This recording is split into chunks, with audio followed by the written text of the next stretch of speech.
युद्धाच्या पार्श्वभूमीवर केंद्र सरकारचा मोठा निर्णय, सिलेंडरची साठेबाजी रोखण्याकरता एस्मा कायदा लागू.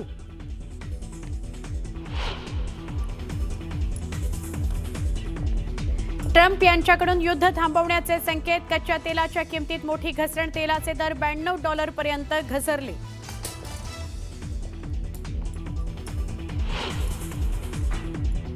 गॅसच्या तुटवड्यामुळे केंद्र सरकारनं बदलले सिलेंडर बुकिंगचे नियम. आता 21 ऐवजी 25 दिवसांनंतर मिळणार दुसरा सिलेंडर.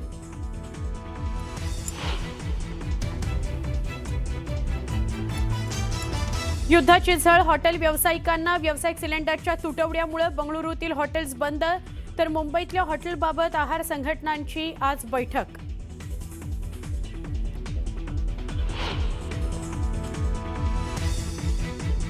छत्रपती संभाजीनगरमध्ये एमआयडीसी कंपन्या बंद पडायला सुरुवात. स्टील कंपन्यांसह इतर औद्योगिक कंपन्यांना गॅस तुटवडा होण्याची शक्यता.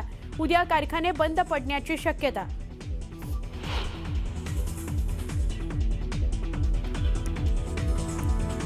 संभाव्य गॅस तुटवड्याच्या पार्श्वभूमीवर नागपुरात जिल्हा प्रशासनानं तयार केली पथकं. हॉटेल्सना भेटी देऊन घेतला जातोय आढावा.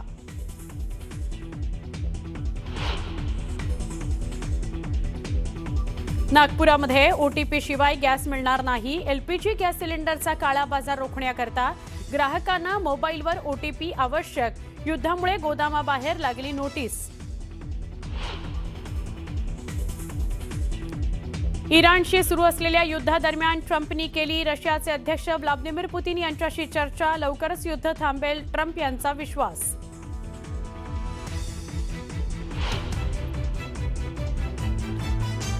युद्धामुळे ट्रम्प यांनी घेतला मोठा निर्णय. तेल खरेदी करता रशिया समवेत अनेक देशांवर लावलेले अनेक निर्बंध हटवले. नालासोपाऱ्यामध्ये गजबजलेल्या परिसरात एक रेडा सैराट. रेड्यानं दुचाकी स्वाराला दिली धडक. जवळच्या दुकानात शिरत माजवली दहशत. जीवितहानी टळली.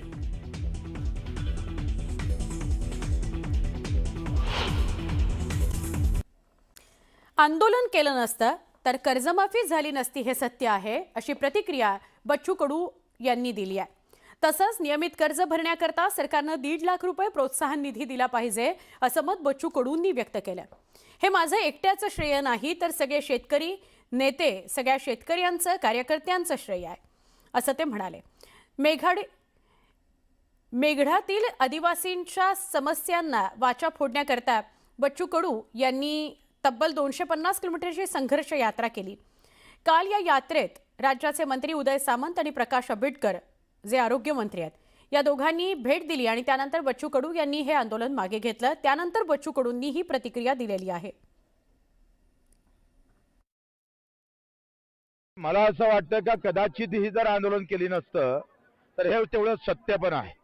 आणि एकनाथजी शिंदे साहेबांनी पण खूप याच्यात कष्ट घेतले. मीटिंग लावण्यापासून सगळ्या गोष्टी कशा कशा पद्धतीने कर्जमाफी होईल त्याबद्दल आतापर्यंत बोललो नाही कर्जमाफी होईपर्यंत. पण त्यांना जे काही कष्ट घेतले किंवा मेहनत घेतली त्यांना आमचा प्रणाम आहे. परंतु त्याच्यामध्ये रेग्युलर कर्जवाल्यांसाठी आता वेगळी तरतूद, वेगळा निधी 50,000 ते चालणार नाही. ₹1.5 लाख द्यावं लागेल. आणि हे सगळ्या शेतकऱ्यांचं, माझं श्रेय नाही आहे. रायगड जिल्हा परिषद अध्यक्ष आणि उपाध्यक्ष पदाकरता 12 मार्चला निवडणूक होते आणि या निवडणुकीमध्ये आपलाच अध्यक्ष बसणार याची खात्री भाजपला झाली आहे. भाजपनं विजय मिळवण्याची तयारी पण सुरू केली आहे. सत्तेत सहभागी होण्यापूर्वी शिवसेनेचे प्रयत्न असफल ठरताना दिसत आहेत. भाजप आणि राष्ट्रवादी काँग्रेसनं मात्र शिवसेनेला दूर ठेवून सत्ता स्थापनेकरता हालचाली सुरू ठेवल्या. अध्यक्षपदाच्या निवडीच्या पार्श्वभूमीवर भाजपनं अलिबागमध्ये आनंदोत्सवाची तयारी सुरू केली आहे. अध्यक्षपदाची निवड झाल्यावर लगेचच अलिबागमध्ये प्रदेशाध्यक्ष रवींद्र चव्हाण, मंत्री चंद्रशेखर बावनकुळे, राष्ट्रवादी काँग्रेसचे प्रदेशाध्यक्ष सुनील तटकरे या प्रमुख नेत्यांच्या उपस्थितीत विजय मेळावा घेतला जाईल असं कळतंय. भारतीय जनता पार्टीसाठी खूप आनंदाचा क्षण जो आहे तो येणाऱ्या 12 तारखेला आहे. कारण 12 तारखेला जिल्हा परिषद अध्यक्षपदाची निवड आहे आणि जिल्हा परिषद अध्यक्षपदामध्ये स्पष्टपणाचं बहुमत जे आहे ते राष्ट्रवादी काँग्रेस पक्ष आणि भारतीय जनता पार्टीला त्या ठिकाणी मिळालेलं आहे. आम्हाला सगळ्यांना अपेक्षा अशी आहे की त्या दिवशी भारतीय जनता पार्टीचा जिल्हा परिषदेचा अध्यक्ष हा जिल्हा परिषदेवरती विराजमान होईल. एलपीजी सिलेंडरच्या कमतरतेचा परिणाम आता मुंबईतील हॉटेल आणि रेस्टॉरंट उद्योगावर होतोय. मुंबईतली काही हॉटेल सिलेंडर्स तुटवड्यामुळे बंद होऊ लागलेली आहेत.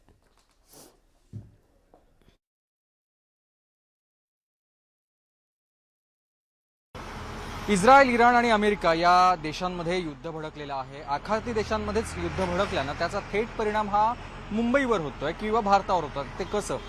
सध्या मी आहे मुंबईमधल्या एकदम मध्य भागामध्ये असलेल्या एका ठिकाणी, जिथे समोरचं हे हॉटेल दिसतंय तुम्हाला. हे प्रातिनिधिक स्वरूपात मी तुम्हाला हॉटेल दाखवतोय. अशाच पद्धतीने मुंबईतल्या अनेक हॉटेल्सवरती परिणाम झालेला आहे या युद्धाचा.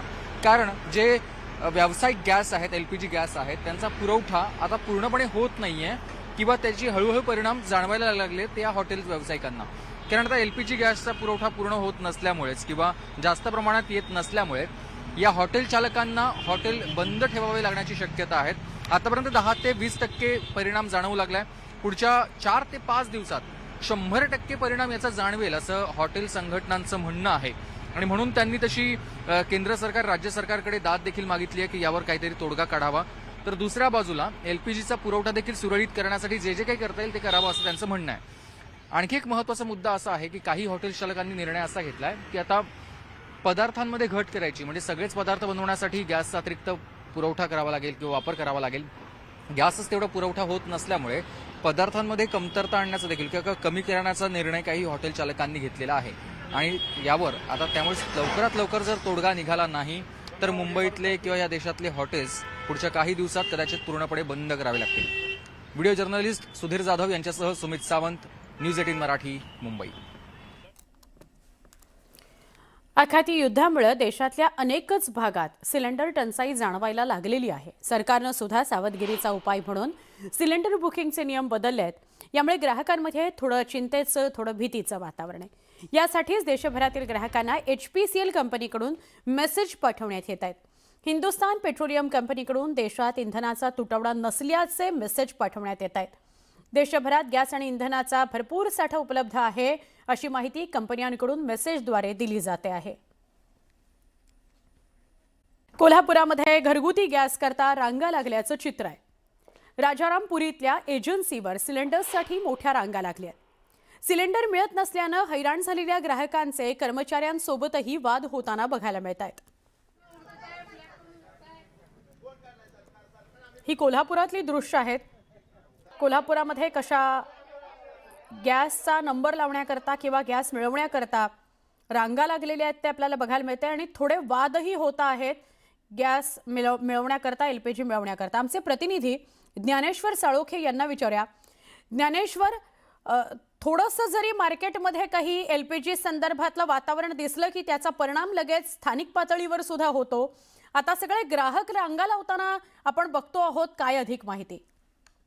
सुवर्ण युद्धाची जी भीती आहे आणि या संदर्भातल्या ज्या बातम्या येतात त्यामुळे हे ते ग्राहक प्रचंड आहे ते घाबरलेले दिसून येत आहेत. पेट्रोल पंपावरच्या रांगा सुद्धा यापूर्वी बघितल्या होत्या, मात्र आता कोल्हापूरमध्ये LPG साठी गॅससाठीच्या रांगा सुद्धा आहेत ते पाहायला मिळतात. कोल्हापुरातल्या राजारामपुरी परिसरातली ही दृश्य आहेत. सकाळपासूनच आहे इथे नागरिकांनी हे ते गॅस घेण्यासाठी मोठ्या रांगा लावलेल्या आहेत आणि गॅस उपलब्ध नसल्यामुळे किंवा त्याचा तुटवडा भासत असल्याचं सुद्धा आहे ते स्पष्टपणे या दृश्यांच्या मधून दिसते. त्यामुळे गॅस कंपनीच्या ग्राहकांशी सुद्धा आहे ते या ग्राहकांची वादावादी या ठिकाणी कर्मचाऱ्यांची सुद्धा होताना आपल्याला दिसून येते. त्यामुळे काही काळ तणावाची परिस्थिती सुद्धा या ठिकाणी निर्माण झालेली आहे. अर्थातच पुरवठा विभागानं सगळी परिस्थिती नियंत्रणात असल्याचं सांगितलं असलं तरी लोकांच्या मध्ये मनात भीती आहे. कारण जर आता गॅस संपला तर नेमका स्वयंपाकासाठी तो मिळणार का नाही याची शाश्वती कोणच देताना पाहायला मिळत नाही. त्यामुळे आहे ती रिकामी झालेली टाकी भरून ठेवण्याचा प्रयत्न आहे तो सगळे हे ग्राहक करताना पाहायला मिळतात आणि त्यामुळेच हे ते गॅस कंपन्यांच्या बाहेर अशा पद्धतीच्या रांगा आहेत ते कोल्हापूरमध्ये दिसून येते. ही भीती प्रशासन दूर करणार का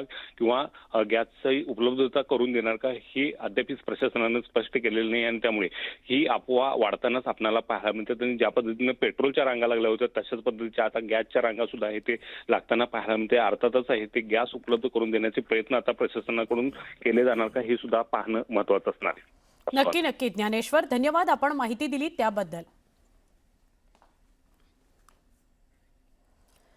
नागपूरमध्ये संभाव्य गॅस तुटवड्याच्या पार्श्वभूमीवर जिल्हा प्रशासनानं पथकं तयार केली आणि शहरातील वेगवेगळ्या हॉटेल्सना भेटी द्यायला सुरुवात केलेली आहे. या पथकामध्ये जिल्हा पुरवठा अधिकारी यासह शहराचे अन्न आणि औषध पुरवठा अधिकारी आणि गॅस एजन्सीचे अधिकारी मिळून वेगवेगळ्या हॉटेल्सला भेटी देत आहेत. गॅसचा तुटवडा आढळत असल्यास त्यांनी जिल्हा प्रशासनाशी संबंधित अधिकाऱ्यांशी संपर्क करावा असं आवाहन करण्यात आलेलं आहे.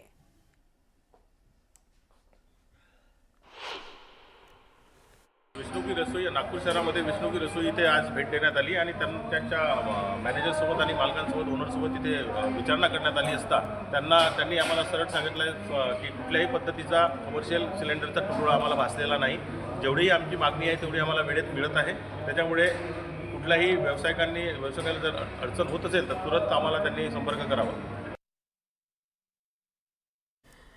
छत्रपती संभाजीनगरमध्ये आखाती देशातल्या युद्धामुळे MIDC कंपन्या बंद व्हायला सुरुवात झालेली आहे. छत्रपती संभाजीनगरमधील शेंद्रा, वाळूज, चिखलठाणामध्ये ऑटोमोबाईल करता गॅस वापरला जातो.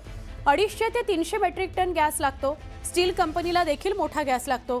काही युनिट्स त्यामुळे बंद होण्याच्या मार्गावर आहेत. एकदा ही युनिट्स बंद पडली तर पुन्हा सुरू करणं खूप अडचणीचं असतं, कठीण असतं. मोठे उद्योग बंद पडायला छोटे उद्योग पूर्ण बंद पडतील असा धोका आहे. कृषी आणि इतर युनिट्स आहेत जी बंद पडू शकतात. कंपनी बंद पडली तर त्याला सुरू करायला 24 ते 48 तास लागतात. यात प्रोसेस सायकल बंद पडते.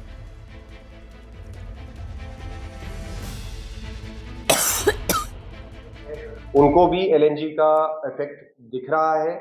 किसी के पास में 2 दिन का स्टॉक है, किसी के पास में 4 दिन का स्टॉक है और किसी के पास में हैंड टू माउथ की सिचुएशन है. अभी सिचुएशन काफी गंभीर है, पैनिक सिचुएशन है अभी और उद्योजक यही ट्राई कर रहे हैं कि कैसे LNG प्रोक्योर करें. बट हमने रिप्रेजेंटेशन स्टेट और सेंट्रल गवर्नमेंट दोनों को दिया है और हमें बहुत पॉजिटिविटी है कि हमें अतुल सावे जी के थ्रू सपोर्ट मिलेगा.